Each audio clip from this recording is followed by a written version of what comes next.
నమస్తే అండి. నేను Prabhu Malampati. Welcome to market Adda channel. ఈరోజు మార్కెట్ ఒకసారి చూద్దాం. అంటే వోలటాలిటీ ఈ వారానికి వోలటాలిటీ ఉండొచ్చు, కన్సాలిడేషన్ డౌన్ సైడ్ కన్సాలిడేషన్ ఉండొచ్చు అనేది అనుకున్నాం. దాని ప్రకారంగా మీకు 26,027 క్లోజ్ అయింది. డౌన్ మటుకు 26,904, అక్కడ 25,904 అక్కడ డౌన్ వరకు వెళ్ళి అక్కడ సపోర్ట్ తీసుకొని 900 దగ్గర సపోర్ట్ తీసుకొని మళ్ళీ పైకి వచ్చేసింది. సో అబౌవ్ 26,000 వచ్చేసరికి మళ్ళీ ట్రెండింగ్ పాజిటివ్, ఎందుకంటే బిలో ఉంటే కొంచెం మళ్ళీ బేరిష్ జోన్లో ఉన్నట్లు లెక్క అనుకోవచ్చు. సో అబౌవ్ ఉంది కాబట్టి మార్కెట్ పెరగడానికే చూస్తోంది, తగ్గడానికి చూడట్లేదు. అదే బ్యాంక్ నిఫ్టీ అయితే ప్లస్లోనే క్లోజ్ అయింది. 59,461, 72 పాయింట్స్ ప్లస్లోనే క్లోజ్ అయింది. సో బ్యాంక్ నిఫ్టీ కంటే మూమెంట్ ఎక్కువ ఉన్నా అంత ఎక్కువ తగ్గటానికి కూడా ఇష్టపడట్లేదు. So stocks public sector, private sector అంటే కొంచెం రీజిక్ అవుతున్నాయి. గవర్నమెంట్ బ్యాంక్స్లో కొంచెం మూమెంట్స్ వస్తున్నాయి. సో ఇంకా స్ట్రాంగ్ ఉందా అంటే ట్రిగర్ పాయింట్ కోసమే చూస్తుంది మార్కెట్ అనుకోవచ్చు. ఓ రకంగా చూస్తే చాలా సెక్టర్స్ కూడా కొంచెం స్లైట్ పాజిటివ్లో ఉన్నాయి. మీకు బ్రాడర్ మార్కెట్ కూడా మిడ్ క్యాప్ స్లైట్ నెగిటివ్లో ఉంది, స్మాల్ క్యాప్ పాజిటివ్లో ఉంది. పడటం ఆగింది, అది మంచిదే కదా. మిడ్ క్యాప్ పడట్లా, రోజు 1%, 2%, 1.5% తెగబడుతుంటే. సో డెఫినెట్గా అది ఒకటి చూసుకోవాలి. నెక్స్ట్ ఏంటి, ఒక సీక్వెన్స్ లాగా ఒక 3 days పెరిగి నెక్స్ట్ 1 day నెక్స్ట్ 2 days మీకు ఫుల్ గ్యాప్ అప్ ప్లస్ మంచి candle, green candle. 3 days down side red candles. So ఆ లాస్ అంతా ఈ 2 daysలో కానీ 1 daysలో కానీ కవర్ అవుతుంది. అది లాస్ట్ 2 times అట్లా అయింది. అంటే లాస్ట్ వీక్ కూడా first 3 days down, next 2 days Thursday Friday up. So ఇవాళ మైనస్, నిఫ్టీ మైనస్. సో ఇది ఆ సీక్వెన్స్ కంటిన్యూ అవుతుందా లేకపోతే బ్రేక్ అవుతుందా అనేది ఇవాళ నైట్ యుఎస్ మార్కెట్స్ బట్టి ఉంటుంది. సో డెఫినెట్గా అది కొంచెం తిరిగే ఛాన్స్లే ఉండొచ్చు. అంటే మళ్ళీ 3 days పట్టడం, మళ్ళీ 2 days పెరగడం అలా ఉండకపోవచ్చు. ఎందుకంటే అన్ని దాదాపుగా ఎక్కువ సెక్టార్లు కూడా స్లైట్ పాజిటివ్ ఉన్నాయి, పడటం ఆగినాయి అనుకోవచ్చు. మీరు ఫార్మా స్లైట్ 0.39%, ఆటో ప్లస్ ఉంది, రియాలిటీ ప్లస్ ఉంది, మెటల్ ప్లస్ ఉంది, స్మాల్ క్యాప్ ప్లస్ ఉంది. So main bank Nifty plus ఉన్నాయి, బ్యాంక్ నిఫ్టీ స్టాక్స్ ప్లస్లో ఉన్నాయి. సో ఎఫ్ఎంసీజీ ప్లస్లో ఉంది, నిఫ్టీ పిఎస్యూ ప్లస్లో ఉంది. సో ఆయిల్ సెక్టర్ ప్లస్లో ఉంది, రియాలిటీస్ ఇది ఉంది, ఆటో కూడా ప్లస్. అన్నీ కూడా మేజర్గా పెద్ద లేవు కానీ స్లైట్ పాజిటివ్లో ఉన్నాయి.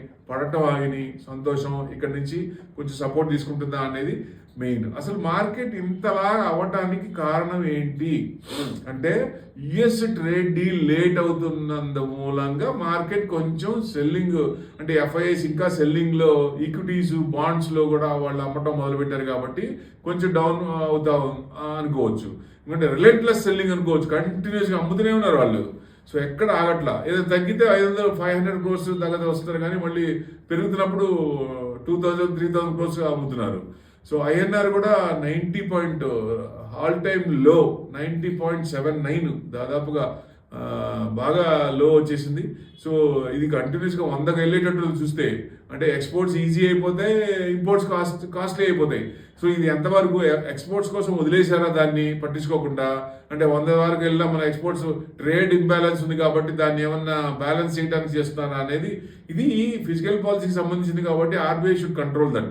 ఆర్బీఐ డెఫినెట్గా ఓవర్ ఏ పీరియడ్ దాన్ని కంట్రోల్ చేసి కిందకి తెచ్చే అవకాశాలు ఉంటుంది. అవసరమైతే డాలర్లు కూడా అమ్ముతారు, మార్కెట్లో అమ్ముతారు కాబట్టి అప్పుడు దాన్ని తేడా వచ్చేస్తుంది డెఫినెట్గా. అంటే మార్కెట్ 3 బై ఆన్ డిప్స్ అనుకోవచ్చు ప్రజెంట్ సిచ్యుయేషన్ ప్రకారం. డిప్ అయిందా డెఫినెట్గా అక్కడ పికప్ చేసుకోవచ్చు, మంచి స్టాక్స్ మనకున్నాయి. అంటే ఈ హెడ్ వైండ్ ఇంకా కొంచెం కంటిన్యూ అవుతుందా అంటే lack of US trade deal వల్ల, అంటే ఇంకా టైం పడుతుంది కాబట్టి మేబీ డిసెంబర్ అవుతుందా జనవరి అవుతుందా తెలియదు. ఆయన వచ్చే లోపల అవ్వాలి. క్వాడ్ మీటింగ్ ఢిల్లీలో ఉంది జనవరిలో. సో ఆ మీటింగ్ వచ్చే లోపల అవి జరుగుతుంది అనుకున్నాం. సో ముందే ఈ నెలలో జరగచ్చు అంటే క్రిస్మస్ ఉంది కాబట్టి ముందే ఫెస్టివల్ కాబట్టి ఇస్తారా అనుకుంటే మరి ఏం కనపడట్లేదు. సో ఎప్పుడు అవుతుంది అనేది ఇంపార్టెంట్. సో ట్రేడ్ డెఫిసిట్ కూడా ఇది పెరిగిపోతుంది కదా. సో వైడనింగ్ అవుతుంది. ఇంపోర్టర్ అంటే ఇంపోర్ట్ ఫేసింగ్ వాళ్ళు ఇంపోర్ట్ చేసే వాళ్ళు ప్రాబ్లమ్స్ ఫేస్ అవుతున్నారు. సో మేము కాస్ట్ ఎక్కువ అయిపోతుంది. అంటే డాలర్ వాళ్ళు ఏం చేస్తారు, ట్రేడ్ చేయడానికి కూడా డాలర్ని యాడ్ చేసుకోవడానికి ఇష్టపడట్లేదు. సో డాలర్ కాకుండా other their own currency, so దాన్ని చేసుకుందాం అన్నట్టు ఇష్టపడుతున్నట్టు అనిపిస్తుంది. దానివల్ల ఎక్స్పోర్ట్ ఇంపోర్ట్స్ కొంచెం ఎఫెక్ట్ వస్తున్నాయి. ఇంపోర్ట్స్ మనం పెంచుకోవచ్చు కానీ ఎక్స్పోర్ట్స్ కొంచెం ఇదవుతున్నాయి, ఇంపోర్ట్స్ కొంచెం ఇబ్బంది పడుతున్నాయి. సో ఏది ఏమైనా ఈ వచ్చిన న్యూస్ ప్రకారం ఏంటంటే అగ్రికల్చర్కి సంబంధించిన వరకు వాళ్ళ ప్రోడక్ట్స్ ఇండియాకి రావడానికి ఎట్టి పరిస్థితుల్లో ఖరాఖండిగా చెప్పేశారు ఇండియాలోకి వాళ్ళ యూఎస్ ప్రోడక్ట్స్ రావని. సో డెఫినెట్గా దానికోసమే లేట్ అవుతున్నట్టుంది. దాని మీద చర్చ బాగా నడుస్తున్నట్టుంది, వాళ్ళ ప్రోడక్ట్స్ అన్ని ఇక్కడ తీసుకురావాలని. ఎందుకంటే మన ఫార్మర్స్ దెబ్బతింటారు, మన ప్రోడక్ట్స్ అన్ని పోవు, వాళ్ళ ప్రోడక్ట్స్ చాలా చీప్లో ఉంటాయి. దానివల్ల మన ఫార్మర్స్ అని దెబ్బతింటారు. కాబట్టి మన గవర్నమెంట్, మన ప్రైమ్ మినిస్టర్ ఒప్పుకోవట్లేదు. నిజంగా హ్యాట్స్ ఆఫ్ చెప్పొచ్చు, 100% రైట్ అది. సో ఫార్మర్స్ కోసం నిలబడ్డారు ఆయన. సో డెఫినెట్గా తీసుకోకుండా ఉంటే నేను లేట్ అయినా పర్వాలేదు, మార్కెట్ కొంచెం స్తబ్దతగా ఉంటుంది, డౌన్ సైడ్ ఉంటుంది. నిఫ్టీ పెరిగినా బ్రాడర్ మార్కెట్ పెరగాలి కదా. సో కొంచెం డౌన్ ఉన్నా పర్వాలేదు. మనం చెప్పిందే జరిగితే డెఫినెట్గా లాంగ్ రన్లో ఫార్మర్స్కి దెబ్బతిండకుండా ఉంటుంది కంట్రీ కూడా.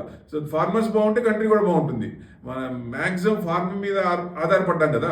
సో దానివల్ల సో అందుకనే ఒక ప్రతి ప్రెషర్ వస్తుంది మార్కెట్ మీద అనుకోవచ్చు ఒక రకంగా. వాళ్ళు అగ్రికల్చర్ మీద ఒప్పుకోవట్లేదన్న ఉద్దేశంతో, ప్లస్ ఐఎన్ఆర్ పెరుగుతుంది దాని ఉద్దేశంతో ట్రేడ్ డీల్ జరగట్లేదు. సో ఎఫ్ఐఎస్ వీళ్ళందరూ చూస్తారు కాబట్టి దాని ప్రకారంగా కొంచెం ప్రెజర్ అవుతుంది అనుకోవచ్చు. ఏదైనా 25,700 నుంచి 26,100 రేంజ్ బౌండ్ తీసుకోవచ్చు. బై ఆన్ డిప్స్ మార్కెట్ కొంచెం పడిందా అక్కడ బై చేసుకునే అవకాశం ఇస్తుంది మార్కెట్. అంటే 2 days స్నాప్ అనే 2 రోజులు పెరిగింది, ఈ రోజు మళ్ళీ ఇది అవుతుంది. అంటే లాస్ట్ వీక్ 3 days తగ్గి 2 రోజులు పెరిగింది. మళ్ళీ ఇప్పుడు అది కంటిన్యూ అవుతుందా అనేది మనం రేపు చూస్తే కానీ తెలీదు. సో నైట్ యూఎస్ మార్కెట్స్ బట్టి దాని ఎఫెక్ట్ ఉంటుంది కాబట్టి sequence may not be continue. 3 రోజులు పెరిగి 3 రోజులు తగ్గి 2 రోజులు పెరగడం అనేది కంటిన్యూ కాకపోవచ్చు. సో రూపీ రికార్డులో అది ఎంత త్వరగా తగ్గితే అంత మంచిది. మేజర్ ఎకానమీకి అంత ఎఫెక్ట్ కాకపోయినా మనం దాన్ని కంట్రోల్ చేసుకుంటేనే బెస్ట్. ఎందుకంటే మార్కెట్ ఎప్పుడో రూపీ స్టేబుల్ అయినప్పుడు సస్టైన్ అయ్యే అవకాశాలు ఉన్నాయి. తగ్గినప్పుడు ఎఫ్ఐఎస్ ఫ్లోస్ నెగిటివ్, సెల్లింగ్ తగ్గినప్పుడు, ఇన్ఫ్లో అంటే బయింగ్ వచ్చినప్పుడు, ట్రేడ్ డీల్ ఎప్పుడైతే జరుగుతుందో అప్పుడు మార్కెట్ మంచిగా పాజిటివ్గా తీసుకునే ఛాన్స్ ఉంది. అంటే గ్లోబల్ క్యూస్ కూడా వాళ్ళ నెగిటివ్స్ ఉన్నాయి, అందుకని మార్కెట్ ఒక రకంగా పడినట్టు అనుకోవచ్చు. సెంట్రల్ బ్యాంక్ మీటింగ్స్ కూడా ఉన్నాయి. సో బ్యాంక్ ఆఫ్ జపాన్ కూడా 19th ఇంట్రెస్ట్ రేట్ ఉన్నాయి. 19th కనుక వాళ్ళు ఇంట్రెస్ట్ రేట్లు పెంచితే మార్కెట్ కొంచెం నెగిటివ్గా తీసుకునే అవకాశం ఉంది. ఎందుకంటే ఎండ్ క్యారీ ట్రేడ్ ఉంది కాబట్టి వాళ్ళు అక్కడ లోన్ తీసుకొని వేరే కంట్రీస్లో, ఇండియాలో కానీ యూఎస్లో కానీ బయట పెడతారు. పెట్టినప్పుడు ఆ ఇంట్రెస్ట్ మన దగ్గర పెడితే 12% వస్తుంది. యూఎస్లో అంటే 6% అట్లా వచ్చినప్పుడు వాళ్ళు ఆ ప్రాఫిట్స్ వాళ్ళు మిగులుతాయి, అక్కడ ఇంట్రెస్ట్ తక్కువ కాబట్టి. ఎప్పుడైతే జపాన్లో ఇంట్రెస్ట్ రేట్లు పెరుగుతున్నాయో వాళ్ళకి డిఫరెన్స్ అనిపించదు. అప్పుడు ఏం చేస్తారు, ఇక్కడ పెట్టిన డబ్బులన్నీ వెనక్కి తీసుకుంటారు. సో అప్పుడు మార్కెట్ కొంచెం తగ్గే ఛాన్స్ ఉంటుంది. 19th ఈజ్ వెరీ ఇంపార్టెంట్, మనం కేర్ఫుల్గా అబ్జర్వ్ చేయాలి. బ్యాంక్ ఆఫ్ జపాన్ ఇంట్రెస్ట్ రేట్లు పెంచుతుందా లేకపోతే తగ్గిస్తుందా లేకపోతే స్టాండ్సా అనేది important. So 19th you should observe very keenly. So దాన్ని బట్టి కొంచెం డైరెక్షన్ తెలిసే అవకాశం ఉంటుంది. అంటే ఎఫ్ఐఎస్ పర్సిస్టెంట్గా they are relentlessly they are selling the stocks large క్యాప్స్లో. సో అది ఎప్పుడు తగ్గుతుంది అనేది ఇట్స్ $1 million క్వశ్చన్. గవర్నమెంట్ నుంచి కావాల్సింది ఏదైతే వాళ్ళకి తగ్గితే డెఫినెట్గా వాళ్ళు వెనక్కి తిరిగే ఛాన్స్ ఉంటుంది. అది ఎప్పుడు అని mid and small cap investors ఎదురు చూస్తూ ఉన్నారు. డెఫినెట్గా డొమెస్టిక్ ఫండమెంటల్స్ మనకేం స్టేబుల్గా ఉన్నాయి, మనకేం పర్వాలేదు. మనకి అంటే bull market is still intact, no doubt at all. మనకి లాంగ్ రన్ పాజిటివ్గా కనపడుతుంది. సో ఈ రిట్రేస్మెంట్ అనేది సర్వసాధారణం. మనకి నచ్చిన స్క్రిప్ట్స్ అవి మంచి రేట్లో దొరుకుతాయి కాబట్టి డెఫినెట్గా ఆ స్క్రిప్ట్స్ పడిన తర్వాత యూటర్న్ తీసుకొని పెరుగుతున్నప్పుడు అప్పుడు ఆ స్క్రిప్ట్స్ కొనుక్కుంటే మనకి లాంగ్ రన్లో మంచి రిటర్న్స్ వచ్చే అవకాశం ఉంటుంది. ఎప్పుడైనా సరే బాగా పడిన తర్వాత కొంచెం తీసుకున్న తర్వాత కొంచెం కన్సల్టేషన్ అవుతుంది.